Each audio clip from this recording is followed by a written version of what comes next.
अंधी माँ का बेटा। एक कस्बे में एक विधवा अंधी औरत रहती थी।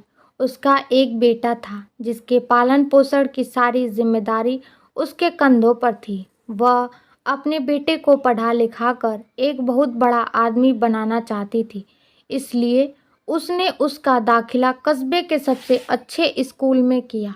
वह दिन रात मेहनत करती ताकि बेटे के स्कूल की फीस दे सके। लड़के के स्कूल के बच्चे उसकी माँ के बारे में जानते थे। वे सब उसे अंधी का बेटा कहकर चिढ़ाते थे। लड़का इससे बहुत परेशान था। उसे अपनी माँ पर शर्म आने लगी थी। वह उसके साथ कहीं भी आने जाने में कतराने लगा था। जब लड़का बड़ा हुआ तो उसकी शहर में अच्छी नौकरी लग गई।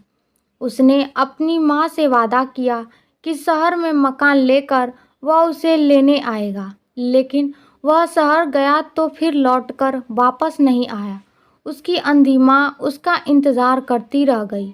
कई महीने बीत गए, लड़के की कोई खबर नहीं आई। अंधी एक दिन उससे नहीं रहा गया और वह बेटे से मिलने शहर पहुंच गई।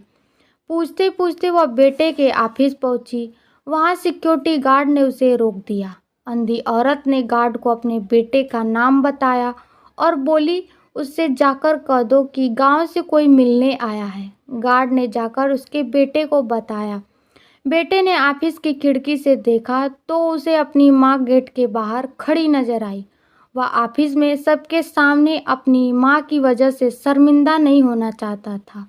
उसने कहला दिया कि वह ऑफिस में नहीं है। अंधी औरत वहां से चली गई। शाम को वह लड़का ऑफिस से घर जाने के लिए निकला। रास्ते में एक जगह काफ़ी भीड़ जमा थी। वह अपनी गाड़ी रोककर भीड़ के पास पहुंचा तो बीच सड़क में अपनी माँ को मरा पाया। उसके हाथ में एक चिट्ठी थी जिसमें लिखा था, बेटा, बड़े दिन हो गए थे, तेरी कोई खबर नहीं मिली। चिंता हो रही थी, इसलिए तुझसे मिलने चली आई। तू तो अब बड़ा आदमी बन गया है। तुझसे मिलना अब शायद मुझ गरीब की किस्मत में नहीं, लेकिन मैं बहुत खुश हूँ तेरे लिए। तूने अपना ही नहीं मेरा सपना भी पूरा किया। मलाल है कि तेरी तरक्की देख नहीं सकती। काश बचपन में तेरी आंखों में सरिया ना घुसा होता और मुझे तुझे अपनी आंखें न देनी पड़ी होती, तो तेरी तरक्की अपनी आंखों से देखकर सुकून से मरती। तेरी अंधी माँ। ये पढ़कर लड़का फूट फूट कर रोने लगा। जिस अंधी माँ पर उसे शर्म आती थी, उसने उसके लिए कितना बड़ा बलिदान किया था। वह आत्मग्लानि से भर उठा और जिंदगी भर खुद को माफ़ नहीं कर पाया।